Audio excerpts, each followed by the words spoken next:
Welcome to another edition of Highlander News. I'm Breck. And I'm Kinley. Jefferson Elementary is looking to update their playground. Reporter Breck Suffolk brings you the story.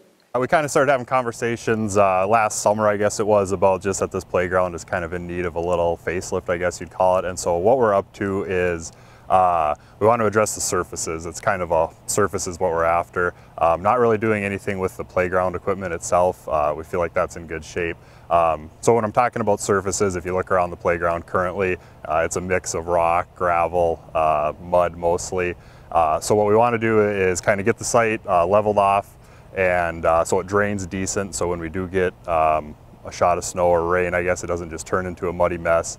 What we want to do is put down a rubberized mulch, it's called. It'll be a blue color. It'll look pretty cool when it's done.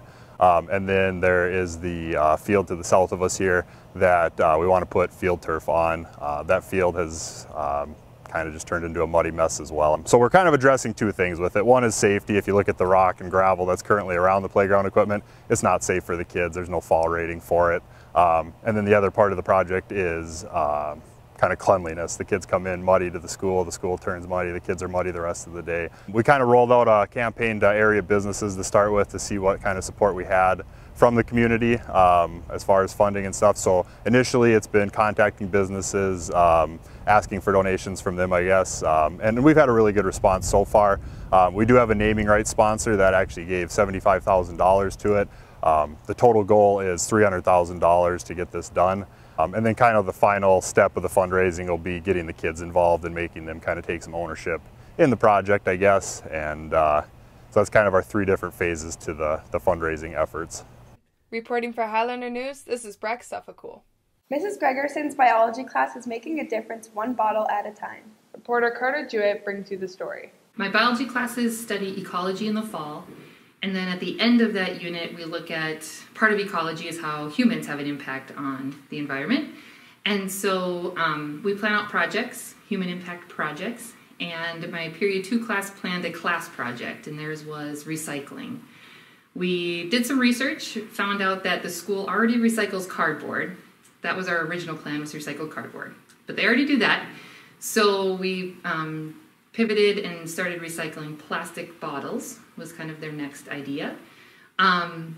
We had to figure out, we had to plan it from the beginning, where we were going to put the containers, what kinds of containers we were going to use.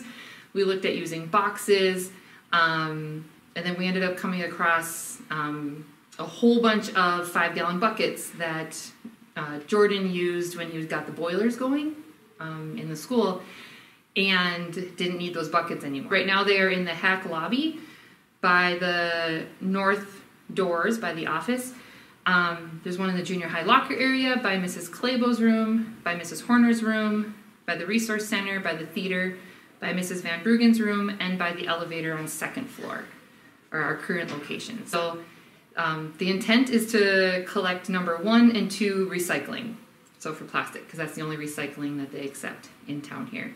For Highlander News, this is Carter Jewett. A lot can change in 10 years. Can you guess these seniors?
Flying and aviation has always been a huge part of this Valley City local's life.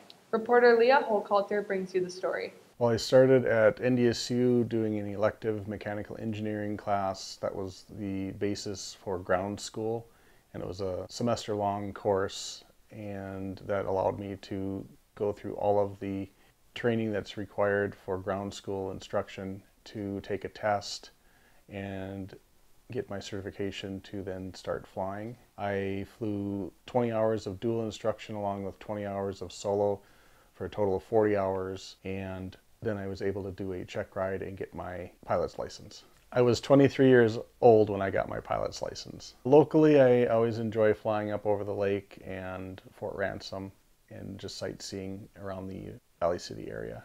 My advice for anybody that would like to pursue pilot's license would be talk to a pilot and find out more about the field, because there's a lot of different areas that you could actually work in the industry. And there are a lot of different avenues that a person can do in aviation.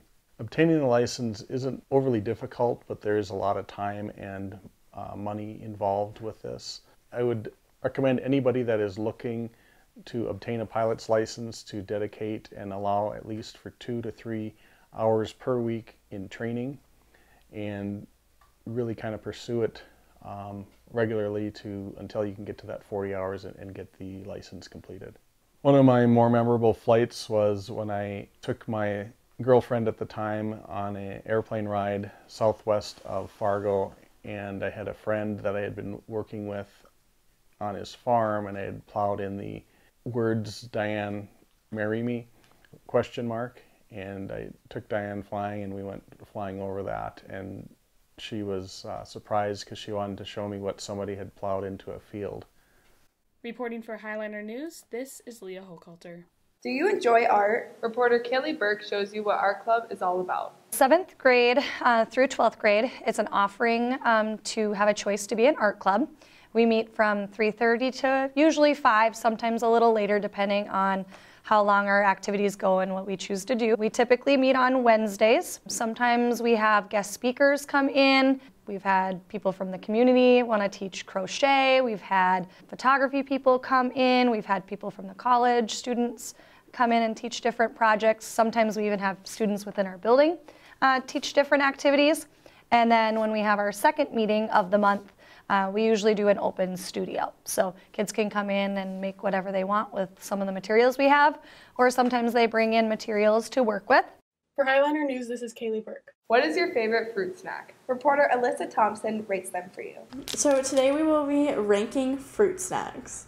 We have the Fruit Smiles, Mott's, Funables Fruity Snacks, Welch's, and Scooby's. Okay, I'll cut it out.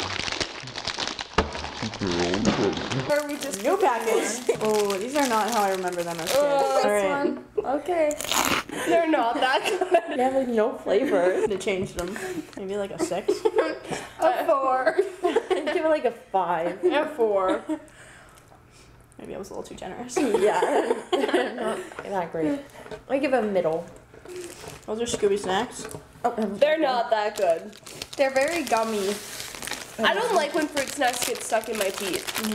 Okay, next we're doing the Welch's. They accidentally got the reduced sugar, so I hope that doesn't taste weird. Welch's aren't bad. I don't like it. I give it like a 2. Maybe a 7. Probably a 7. A 6. 2. Next we're doing the Funables. I love these. I'm so excited for these. I can't even get my package open. Yep, these ones are good. These ones are a 10 for me. Give them an 8. I would give them an 8. A 6. Alright, I'm such a harsh critic. Alright, now we have Mott's. I hate Mott's fruit snacks. I like the carrots. The carrots are the best ones. And the apples. I didn't get any carrots. Oh, that's so cute. They got some carrots. They can share. No! What are these strawberries? Ready? I'll give these ones a 5. A 3. A 2. These ones can have a I'm just 4 because I really don't like the grapes. Now the smileys. Like, I mean, just look at them.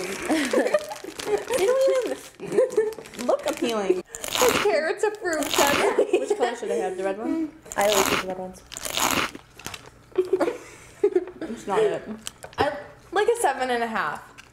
I like them. A 3. Maybe a 2. Well, that's how we feel about Mott's. So Grapes. Don't like the grape one. You should have those. I'm gonna rate it. These one's like a 9. I'll give it a 2, like the Welch's. What is wrong with you? I only like the red ones. That's the only Do you want standing my factor 4 for red them. ones? No. So, what was your favorite fruit? Or fruit The snack? Funables. Mine was also the Funables. I think mine was Welch's. Really? I like the smiley ones and then these ones next. Yeah, the smiley ones were purple my ones are my second favorite. Oh, we have a lot of trash. This is our Mess of a Fruit Snack World. Reporting for Highliner News. This is Alyssa Thompson. Have you heard 5th grader Sullivan Peterson sing the national anthem? Reporter Alyssa Thompson brings you the story. I got started singing the national anthem after Rob Hunt asked me to sing at a volleyball game. My dad told him that I was a really good singer, and I just was really good at singing. And then out of the blue, he asked me to sing the national anthem. I've sang at 10 or more events. I do like warm-ups, nothing much. I just sing it over, and my dad just gives me tips on how to sing it better. I've been singing since I was 2. Sam Neskie's memorial baseball game this summer stands out to Sullivan as one of the most memorable games he's sung at. I basically sang for a kid that was 11 years old who passed away, so that was kind of memorable for me.